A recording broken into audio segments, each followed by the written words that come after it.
Este 19 de junio se cumple un nuevo aniversario de nuestro prócer máximo, José Gervasio Artigas. 256 años de su nacimiento, y es el momento adecuado y justo para recordar su importante obra como caudillo, como líder político, como estadista de la región del Río de la Plata. Pero también es justo que recordemos la figura de este hombre en su condición de líder político regional fronterizo. Un hombre que a lo largo de su vida tuvo una serie de etapas multifacéticas, pero todas ellas dentro de una unidad conceptual que nos permite entender cuál fue su objetivo, cuáles fueron sus obras y finalmente cuál fue su destino más allá del exilio y la prisión en Paraguay. Hay por lo menos 5 etapas en la vida de Artigas que pueden ser perfectamente identificadas. La primera, entre 1764 y 1781, como joven, como adolescente en el marco de su familia entre Montevideo y la estancia de Casupá en Canelones, desde donde en 1781 se va a dirigir con una tropa de ganado rumbo al norte y no volverá durante muchísimos años.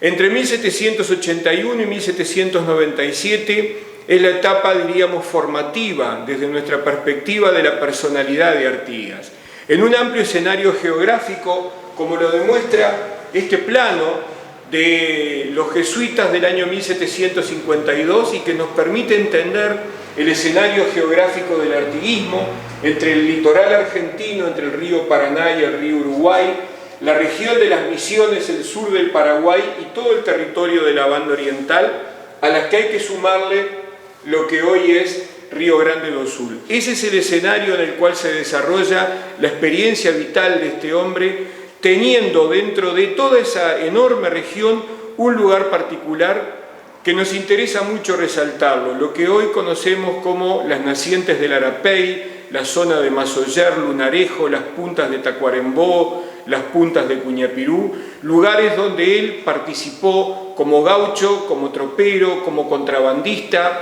como hombre que era capaz de generar un liderazgo, una ascendencia sobre los hombres de la campaña. Fue Artigas entonces un líder eminentemente rural que vivió y convivió en las tolderías, donde supuestamente para algunos historiadores tuvo sus primeros hijos. Fue un hombre con muchos contactos con las poblaciones misioneras del Alto Uruguay. Hay que recordar que todo el centro de esta región era denominado tanto por Montevideo como por Buenos Aires como el desierto, un desierto verde que en realidad tenía muchísima gente que eran gauchos, guaraníes misioneros, estancias de misioneros, esclavizados fugados, indios charrúas, guenoas, minuanes, con portugueses y españoles, con los cuales Artigas tuvo un contacto bastante profundo, bastante intenso, y del cual lamentablemente hay poca documentación, pero algunas nos hacen referencia a esa condición de tropero y contrabandista que, partiendo con estas tropas de ganado, de mulas y de caballos desde el potrero del Lunarejo, iban hasta el Batoví, del Batoví que hoy es la ciudad de San Gabriel en Río Grande do Sul, y desde allí al punto principal de comercio de esta zona, que era la fortaleza de la ciudad de Río Pardo sobre el río Yacuí. En 1797, por motivos que no tenemos claro todavía, Artigas resuelve volver a lo que se llamaba en ese momento la civilización, entre comillas, que era la vida vinculada a Montevideo y al gobierno colonial, y lo hace a través de la incorporación al cuerpo de Blandengues. De 1797 a 1810, la tercera etapa que se puede identificar de su vida, Artigas actúa como soldado, teniente y capitán de Blandengues, y se le da una tarea para la cual él está muy capacitado: controlar las fronteras imperiales entre España y Portugal, justamente en esos territorios donde él se había desarrollado desde sus años más jóvenes. Y es ahí donde va a tener una serie de tareas y de actividades que le van a ir dando un perfil distinto al que tenía hasta ese momento. Uno que interesa mucho resaltar es el de haber sido el encargado de distribución de tierras, el perfil, la imagen del Artigas colonizador de las zonas rurales. Y eso ocurre en primer lugar en el año 1801, cuando, acompañando a Félix de Azara, va a tener la misión de fundar San Gabriel de Batoví. Posteriormente, en función de los intereses que existían en esta zona a partir de los informes de Azara, en 1805, en 1809, en 1810, va a nuevamente distribuir tierras en toda esta región. Y los donatarios de esas tierras van a ser españoles, van a ser portugueses, van a ser guaraníes misioneros, pero también van a ser afrodescendientes, como es el caso de Ana Josefa Barberá, que recibe tierras en la horqueta del Tacuarembó, donde hoy existe la ciudad de Tacuarembó propiamente dicha. Ana Josefa Barberá va a conseguir la confirmación de sus títulos de propiedad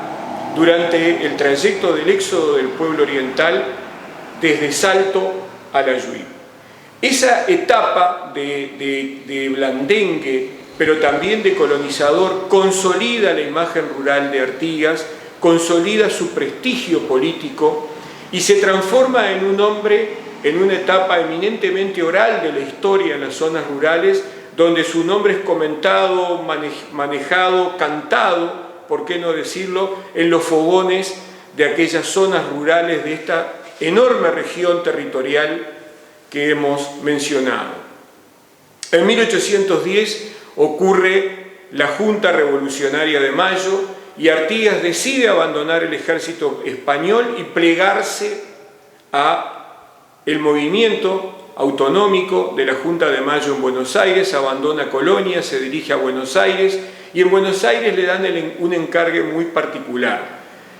Le piden que organice un ejército patriota. Aparece por primera vez la palabra patria, palabra asociada a la tierra, palabra asociada a aquello que tenía de más sentido y de más valor para estas sociedades rurales. Y entonces, en 1811, a partir de la proclama de Mercedes, Artigas forma un ejército cuya característica principal es la diversidad demográfica, la diversidad cultural, la diversidad de individuos que prestamente van a concurrir al llamado de Artigas. Y los primeros soldados, los primeros patriotas que concurren al llamado de Artigas provienen justamente del norte del Río Negro y se convocan en lo que hoy es Paso de los Toros y desde ahí esperan las órdenes para marchar nada menos que hacia Las Piedras, donde en 18 de mayo de 1811 Artigas va a conseguir la primera victoria hispanoamericana revolucionaria. Por primera vez se le gana una batalla concreta al Imperio Español en América y se pone sitio a la ciudad de Montevideo. Un momento trascendente en su historia política porque a la vez que obtiene ese gran triunfo, también es traicionado por primera vez por el gobierno porteño y empieza a generarse ese cisma entre ambas riberas del Río de la Plata, determinando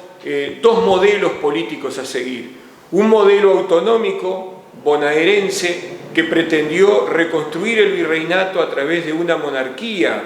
latinoamericana y el modelo revolucionario independentista de corte federalista que propone Artigas para todas estas regiones y que durante un periodo breve, es cierto, no más de 9 años, va a tener un éxito fantástico, pero va a sembrar una semilla muy importante que es la de considerarnos como una región histórica, como una región cultural, con elementos comunes en torno a eso. Y en 1811 se ve obligado a retirarse del sitio y en ese momento es que Artigas se transforma en el verdadero líder de lo que nacía en ese momento el pueblo oriental. Nacía con ese nombre, el conjunto de hombres y mujeres que estaban dispuestos a abandonar Montevideo y al Imperio Español para acompañar una nueva revolución para acompañar un nuevo modelo político que se estaba creando. Después del éxodo, después de la Yui, las condiciones políticas cambian. Ya no es Artigas representante de la Revolución de Mayo, sino que es Artigas el conductor político conducido por un pueblo en armas. Y ese pueblo en armas estaba mayoritariamente integrado por afrodescendientes, indígenas, mestizos, guaraníes misioneros, europeos y americanos criollos que asumían que este planteo artiguista era lo mejor y lo más importante para el Río de la Plata. Recordarlo en esta fecha, 256 años de su nacimiento, implica también recordar dos de los momentos más importantes de su obra política. Las instrucciones del año 13,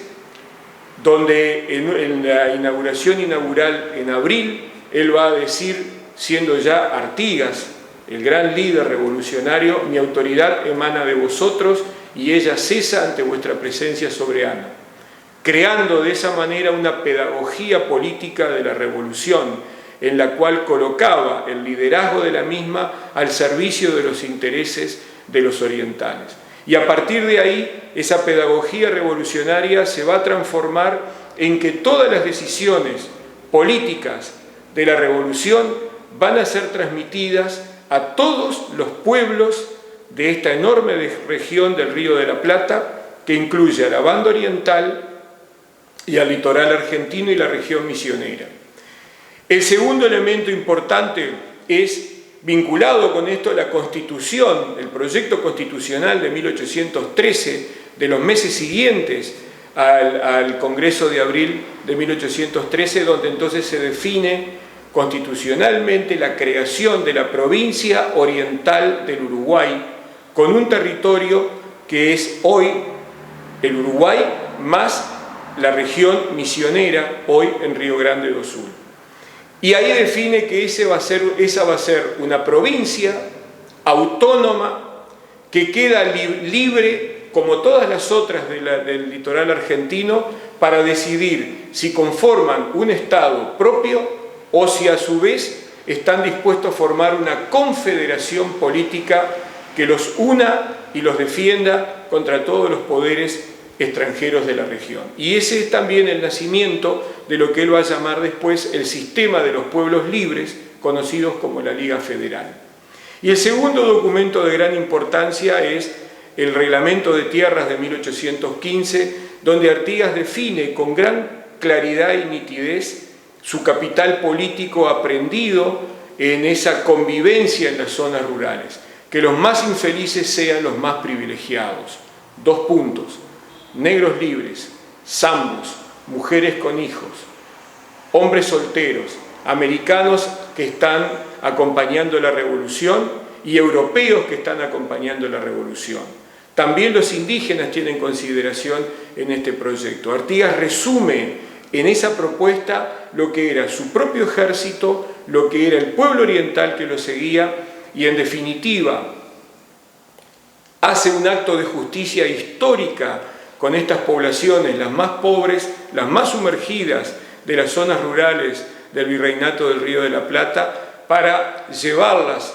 para ponerlas en primer lugar en la consideración política y social, con un mensaje básico de libertad e independencia política en toda la extensión de la palabra. Además de eso, consigue por primera vez en Latinoamérica que efectivamente su reparto de tierras, no una reforma agraria, su reparto de tierras se efectivice en distintos lugares del territorio uruguayo.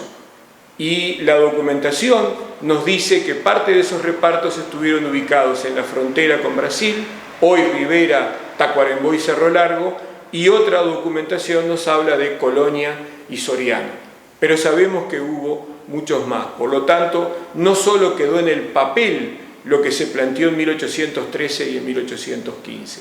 Y para finalizar, nosotros siempre recordamos enero de 1820 como la derrota artiguista en Tacuarembó. Pero es justo decir que la historia continúa. La derrota de Artigas en Tacuarembó, acá en el departamento de Rivera, en Paso de Ataques, fue meramente un elemento circunstancial. Desde acá emigra con su ejército y con su población en una suerte de segundo éxodo hacia la región de Ábalos, en Corrientes, donde más de 7.000 personas, además de su ejército, van a formar el último Congreso Oriental, en el llamado Congreso de Ábalos. Y ahí se va a decidir robar las fuerzas revolucionarias, y es ahí donde se decide además que Artigas viaje hacia Paraguay en combinación con el liderazgo paraguayo para obtener un ejército de soldados correntinos y paraguayos que iban a retornar al mando de Artigas para continuar la revolución. Lamentablemente, cuando llega a Asunción, Yegros y Caballero, que era con quienes él estaba negociando todo esto, habían sido presos y fusilados por orden de Francia. Francia lo aprisiona y lo mantiene en ese exilio forzado en la última etapa de su vida, que dura 30 años en el Paraguay, entre 1820 y 1850. De alguna forma, esto es un resumen sintético de lo que ha sido Artigas, y que con total y absoluta justicia lo recordamos no solo en la fecha de su nacimiento, como es hoy, 19 de junio, sino también por su enorme obra política, que después de tantos años empieza a ser reconocida como un capital cultural, como un capital histórico, como un capital político en toda la región del Río de la Plata. Gracias.